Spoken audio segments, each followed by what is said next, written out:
warahmatullahi wabarakatuh. Perkenalkan, kami dari kelompok 2 akan menampilkan contoh pengajaran di sekolah. Nah, sebelum kami menampilkan contoh pengajaran di sekolah, kami akan memperkenalkan diri kami terlebih dahulu. Saya Faradila sebagai guru. Saya Alisa Zahra sebagai guru. Saya Nurayani sebagai murid. Saya Santia Bima sebagai murid. Saya Kaisa Tasya sebagai murid. Saya Isma Fadila sebagai murid. Assalamualaikum warahmatullahi wabarakatuh. Waalaikumsalam warahmatullahi wabarakatuh. Baiklah, hari ini saya akan mengajar materi tentang bentuk-bentuk tata ruang kantor. Sebelum dimulai, apakah kalian tahu apa itu tata ruang kantor? Ada yang tahu? Tidak. Nah, jadi tata ruang kantor itu desain di dalam suatu perusahaan ya. Jadi perusahaan itu kantornya punya banyak desain, nggak cuma satu, ada 4 desain. Nah, jadi saya akan menjelaskannya satu persatu beserta kelebihan dan kekurangannya. Yang pertama itu ada tata ruang terbuka. Nah, bentuknya itu seperti ini. Ini meja, terus ini kursi, jajar. Jadi terbuka, nggak ada dinding pemisahnya. Nah, bentuk tata ruang kantor yang terbuka ini sering sekali digunakan oleh kantor-kantor yang baru dibuka atau organisasi yang baru berkembang. Nah, kelebihannya itu karyawannya bisa komunikasi secara langsung, interaksi secara langsung, dan hemat ruang. Karena kan ini kan dia rapat-rapat, jadi nggak makan tempat. Nah, kekurangannya itu karyawannya nggak punya privasi, karena kan dia gabung sama karyawan lain. Terus itu karyawannya mudah terganggu, karena kalau misalnya ribut satu ya yang lainnya pasti terganggu kan. Nah, yang kedua ada tata ruang panorama.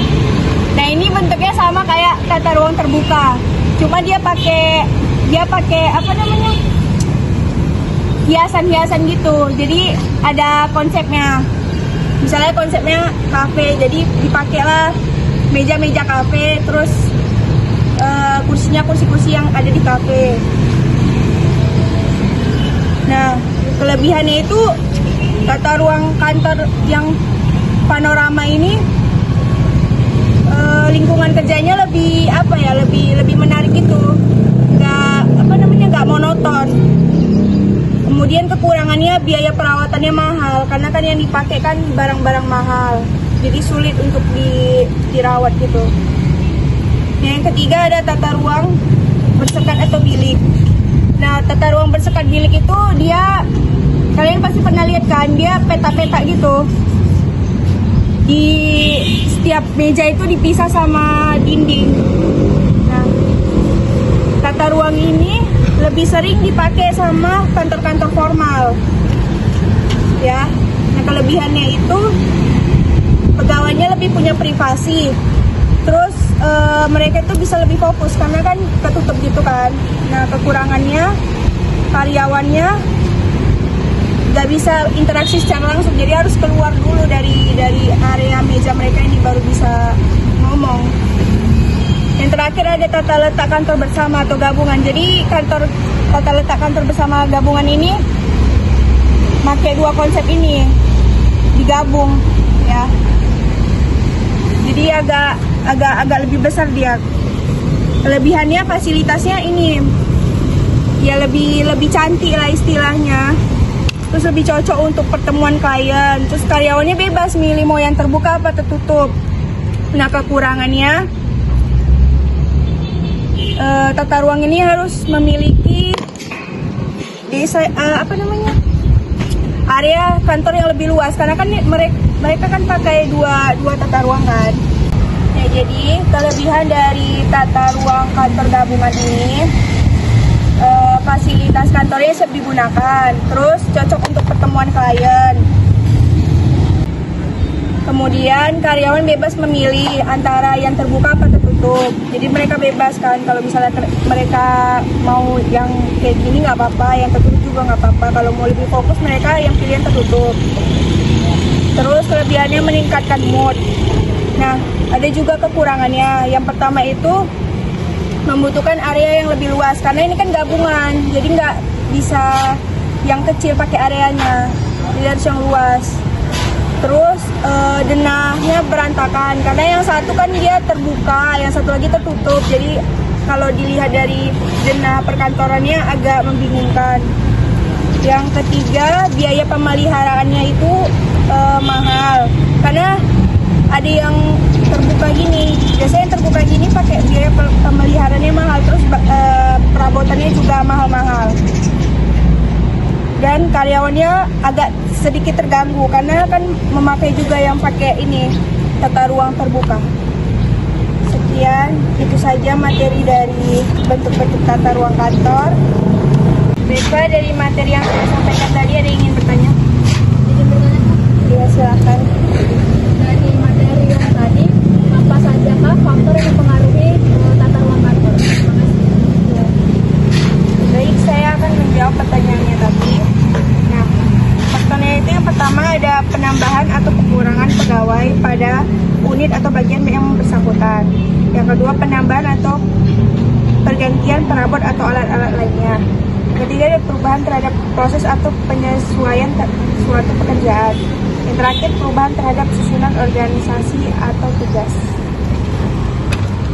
Sudah mengerti? Baik, itu saja pelajaran kita hari ini. Saya tutup. Assalamualaikum warahmatullahi wabarakatuh. Waalaikumsalam warahmatullahi wabarakatuh. Assalamualaikum semuanya. Waalaikumsalam. Masih semangat kan? Masih. Nah, hari ini kita akan belajar tentang sistem penyimpanan arsip. Nah, sebelum kita melanjutkan pelajaran tersebut, ada baiknya kita mengerti dulu apa itu arti dari sistem penyimpanan arsip.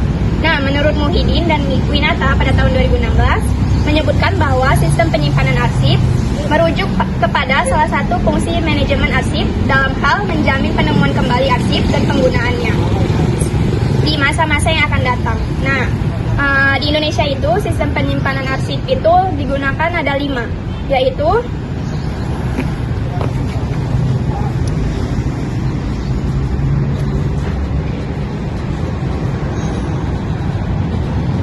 sistem nomor. Yang pertama itu sistem nomor. Nah, sistem penyimpanan ini biasanya digunakan oleh arsiparis yang melakukan indexing atau klasifikasi dokumen atau arsip berdasarkan nomor atau numerik sebagai pengganti dari nama orang atau badan. Nah, kelebihan dari sistem ini yaitu lebih sederhana, cepat, dan juga dapat digunakan sebagai semua jenis dokumen. Bahkan dapat pula dicantumkan sebagai nomor referensi saat korespondensi dengan pihak internal dan eksternal. Nah, kelemahan dari sistem ini yaitu terletak pada waktu untuk indexing yang lebih lama, banyaknya folder yang digunakan untuk berbagai jenis dokumen antara surat, serta membutuhkan ruangan yang lebih luas untuk menyimpan semua arsip. Nah, yang kedua yaitu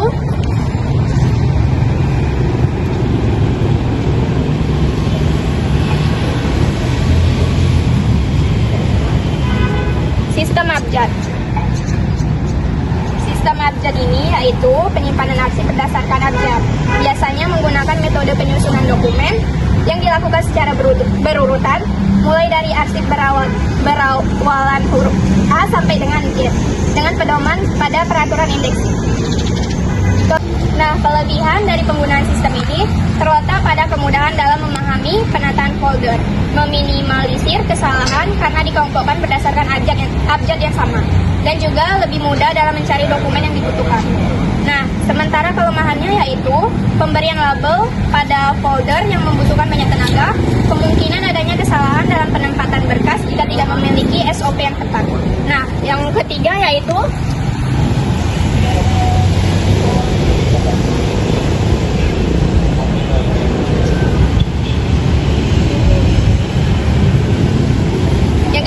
sistem tanggal. Nah, sistem tanggal ini sangat cocok untuk diterapkan. Biasanya metode yang digunakan untuk indexing dimulai dari tanggal datangnya dokumen atau surat, lalu disusun dengan frekuensi tertentu, misalnya harian, mingguan, bulanan, bahkan juga berdasarkan tahun sesuai kebutuhan. Nah, kelebihan dari sistem ini adalah cocok digunakan bagi surat atau dokumen yang memiliki tanggal, jatuh tempo, dan juga mudah dan sederhana saat indexing. Nah, kelemahannya yaitu terletak pada sulitnya penemuan kembali jika sudah diarsipkan dan tidak dapat murni menggunakan tanggal saja, tetapi butuh dikombinasikan dengan abjad. Nah, sistem selanjutnya yaitu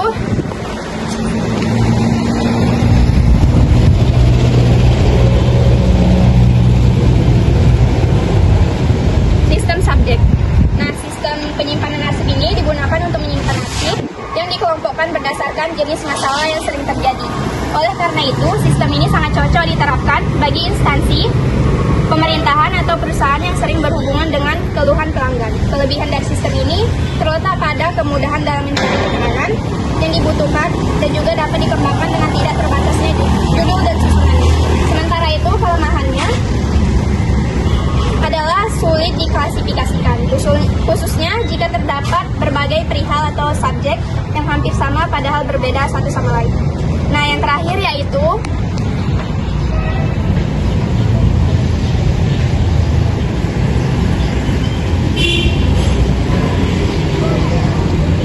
sistem wilayah. Nah, sistem yang terakhir ini, jika Anda menggunakan sistem ini, biasanya arsip akan dikelompokkan berdasarkan daerah atau wilayah yang tertera pada alamat surat atau dokumen.